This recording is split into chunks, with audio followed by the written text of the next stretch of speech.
Hello, friends. Welcome to Islington Listens, wisdom from a community of faith that doesn't think the same, vote the same, or love the same, but we are trying our best to follow in the way of Jesus with compassion and hope.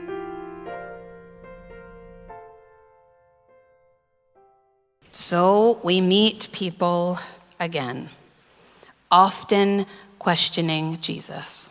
He invites them to follow, and of course you have questions. Where are we going? What is this about? What's next? Can I trust you? Those questions are all there. And thousands of years later, we bring our questions to that same story. We bring our reaction to words like mercy and sin, like forgiveness and sacrifice. We bring our own experiences of being alive and of hearing those words proclaimed or used in our world. And today we offer grace to the stories where we have been the ones to judge and label, and where we have experienced being judged and labeled. The gift of this passage meeting us on New Member Sunday is that all of the new members can take a deep breath and recognize that we are a community of people who make mistakes. That no one here is signing up to be part of this community to proclaim to the world that they are perfect. There may have been a time in our life and faith of the wider church where purity and perfection were the way we would measure being followers of Jesus, but that is not what Jesus is saying here, is it? He is saying, I desire mercy, not sacrifice. So take a deep breath. If you're coming thinking you're perfect, well, that's a whole other sermon. You can maybe meet with me later about it, but definitely the one who holds the space in this place, myself, I bring my own humanity and honesty to this call. The church has spent a lot of time making lists of mistakes and sins, focusing on purifying rather than forgiveness, of naming who's in and who is out. And when we spent our time comparing mistakes, we engaged in ranking ourselves in relation to a list of other ancient sins. For in knowing our imperfection, we can also be like, but I'm not really that bad, because this person's done way more. Like, if I have made mistakes, it's okay, God forgives me, but maybe not the person who's done worse. Jesus was not interested in that. He was not gathering resumes or bios. He was not looking at people's education or where they had traveled. Thank goodness for God's grace. For there is enough in this church, and you need it to join a community. It's like engaging in building family. You're never sure what you're really going to get. And sometimes the person you choose along the way, they become a new person as life unfolds. Even here in church, we make space for you to keep growing and being yourself.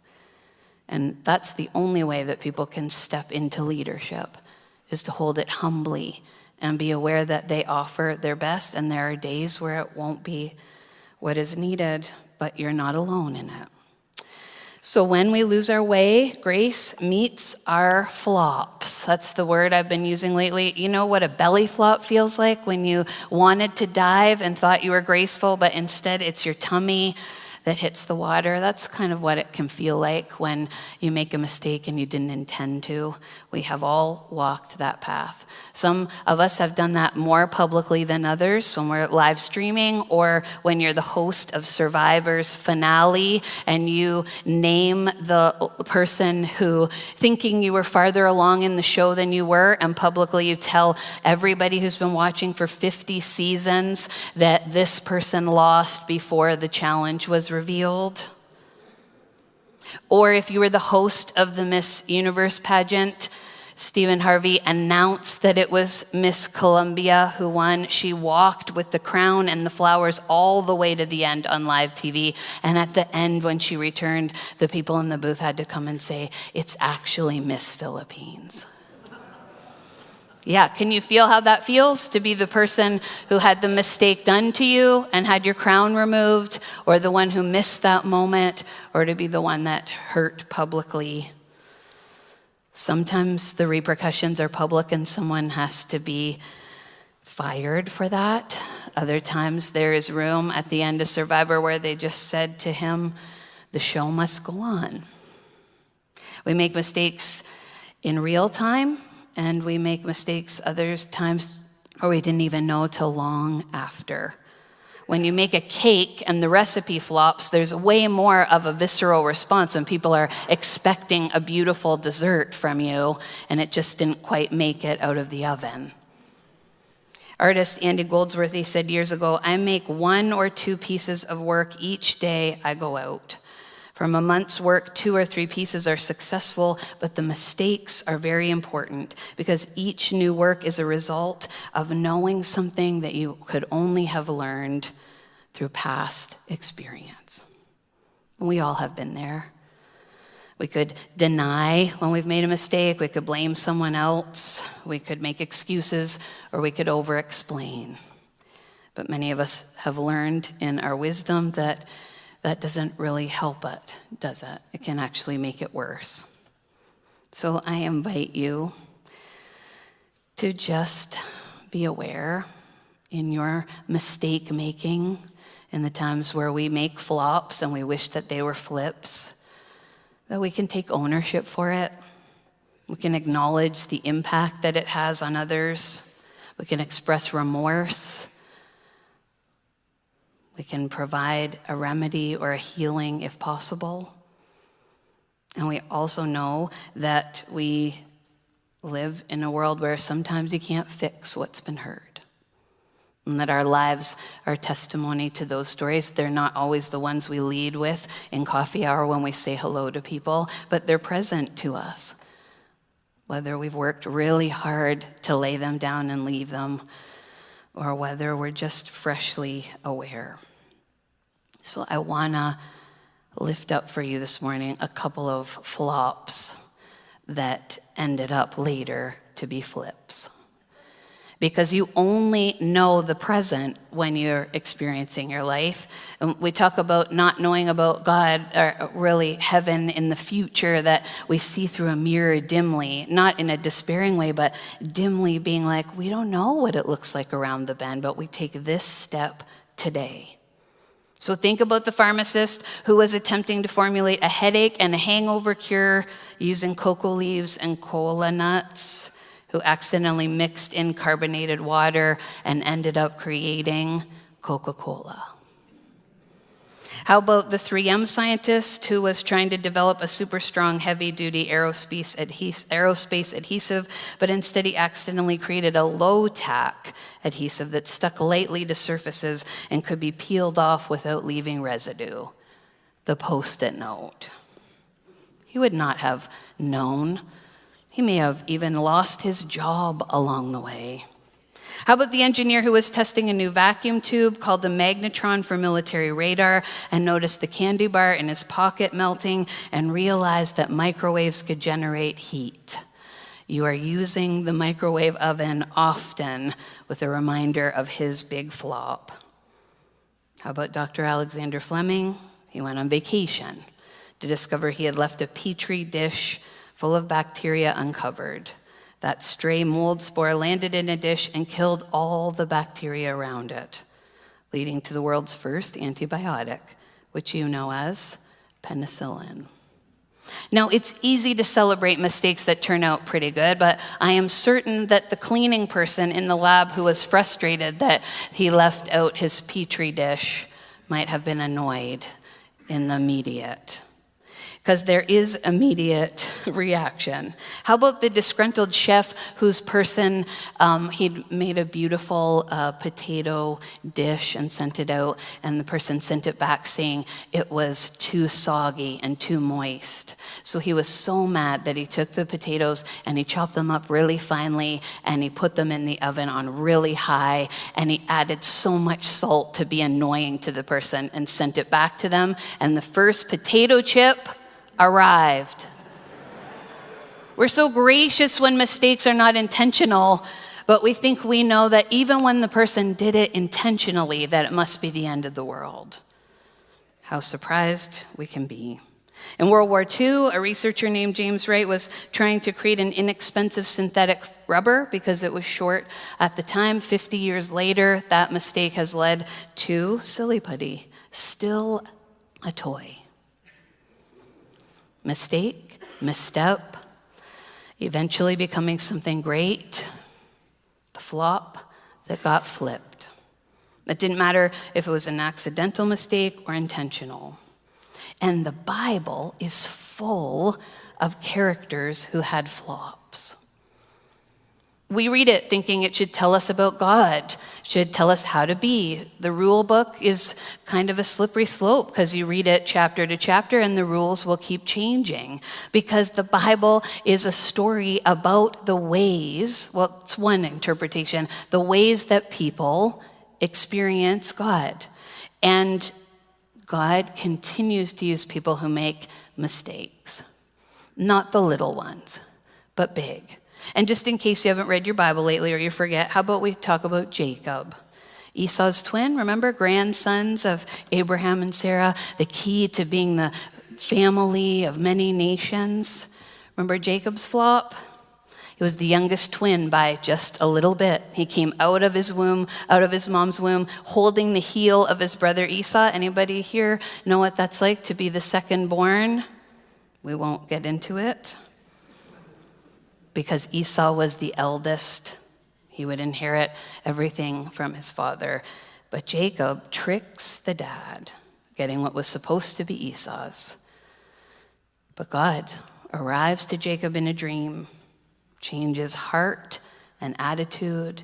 God softens Esau's heart so that even when we thought the story would be beyond repair in family, they meet each other again.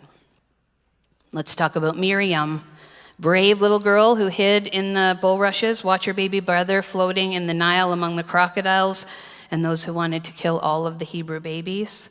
When the Pharaoh's daughter came along and spotted the baby in the reed basket, Miriam bravely says, "Oh, I know someone who could nurse the baby." And the baby is returned for care to his mother. That all sounds good, right? Miriam was there. She danced with her tambourine as they crossed the Red Sea into freedom. But you might not remember that Miriam had a loose tongue.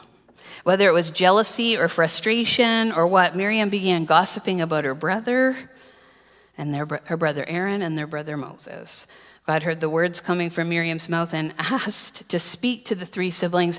And when they were finished, Miriam hadn't listened so well that it took leprosy, a skin response where she had to go away for 7 days and be outside the community, far away from everyone, for her to reflect and hear the call to another way. And Moses prayed for her to be healed. They could have been like, good riddance, awesome, Miriam's out of the way, we'll keep going. But over and over, we see how people's hearts are being changed. How about King David? Powerful, the young shepherd boy, the golden one. Remember, he should have been out leading his troops. He should have been out at the war front, and instead he's at home eating grapes on his terrace in the starlight. He gets tempted in his boredom, looking over and seeing a beautiful woman bathing on the roof next door. Bathsheba was sent for. She was not powerful in that situation. She becomes pregnant. I wonder where along the way, if at all, David wondered when he had made a mistake. For the publicness of the pregnancy meant that his friend, who was the general Uriah, had to be called back from the front to try and cover up our mistakes. How many times have we tried to do it ourselves? And that didn't work because Uriah was so steadfast that he slept on the outdoor steps of his house because all of his troops were out sleeping, not with their families. When we come up against integrity, you have to work even harder to cover up. So David sends his friend back to the front battle and ask the troops to pull back so that he'll be killed and the problem can be changed. Until a prophet shows up for David and tells him a story about a cruel rich man who stole a poor man's one lamb who he loved. Sometimes people arrive to us and can teach us gently in ways that will change our hearts and minds. David does repent. He does change. How about Peter? Jesus' bestie. Jesus asks him to stay with me, stay up with me. It's not even a situation where you are listening and people aren't sure what they need. Jesus was clear with the disciples, stay with me. When Jesus is arrested, it's Peter who responds in anger, Peter who chops off the ear of the soldier. It's Peter who impulsively responds, who has his temper out of check. But Jesus still works through him. He sees him and loves him and knows him. He calls him the rock. Not the perfect rock, not the one who doesn't make mistakes, but the one who will return. Peter later becomes a leader. We are here today probably because of some of his work in the church, despite his flops. We could go on all day, really. I will not surprise the new members and ask them to share with you all of their flops, but it's not even going to be a chatting conversation between us because sometimes we hold our mistakes so quietly. But when we offer up experiences that we've learned from and we don't give them power over us, it's possible that God will use that. Because the Apostle Paul was clearly flopping all over the place, murdering anyone that proclaimed to follow in the way of Jesus, persecuting Christians. You would not have picked him to be the one to welcome the new members to the community. But God was able to change Paul's hearts and have him become the kind of man and author who continues to inspire us today. Who are we listening to? What experiences are they learning from? It's Paul who wrote, hearing God say to him, "My grace is sufficient for you, for my power is made perfect in weakness." We are strong because of our vulnerability, because of the experiences we have walked through, and the knowing, as Hosea prophesied to his people, that God desires mercy, not sacrifice. So when hurt comes, which happens in being human, we will remind ourselves the God calling us to return to mercy, not asking us to harm or to hurt. So we have this symbol right behind the choir this morning that reminds us of Jesus' whole journey, not just the early Silent Night baby part, but the way of life and love, the way that took him into places of harm and danger, and the way that when he offered that up, got him killed. Not because he loved sacrifice, but because mercy and love was worth dying for. It's not tit for tat. God's grace is upon us. It is the central work of what it means to be church. It's the invitation for us each and every morning. You can grow amazing plants here and make beautiful music. You're going to meet people whose stories will break your heart and also inspire you to be better. But where two or three are gathered, conflict will arise. And this is a community that has practiced over and over and over, living into that grace for themselves and for each other. Some of us, we won't even compare, but it will meet us. God's grace is sufficient. It was sufficient for Jacob and Miriam and David and Peter and Paul, and I am certain that it is sufficient for us all. Flops and mistakes are what makes us human. Thanks be to God for a love like that. So, new members, and longtime members, or maybe I'm a member, but I didn't tell anybody about it, or I never want to be a member, but I really love this place. Sacrifice is not what's required to make something good and valuable, but I wonder if joy is. Maybe gratitude and compassion are essential. It's hard to imagine a world without sacrifice, without having to die in order for something to live. But it's also outside of any economy we have experienced or known except God's.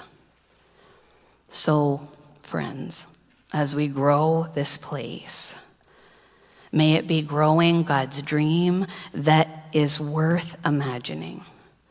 That in this crazy, beautiful life, there could be flourishing and more life to eternity. God gives us this future with hope, not for harm. And when we can't quite see, when we're tempted by thinking that the future is dim, meaning despairing, we take a step together, trusting that God holds the future. And as author Sarah Bessey writes, sometimes you're going to need a biologist, sometimes you might need a poet, sometimes you might need a scientist, and sometimes you need a song. Thanks for listening, friends. For other ways to connect, go to islingtonunited.org. May God's wisdom and love keep finding you.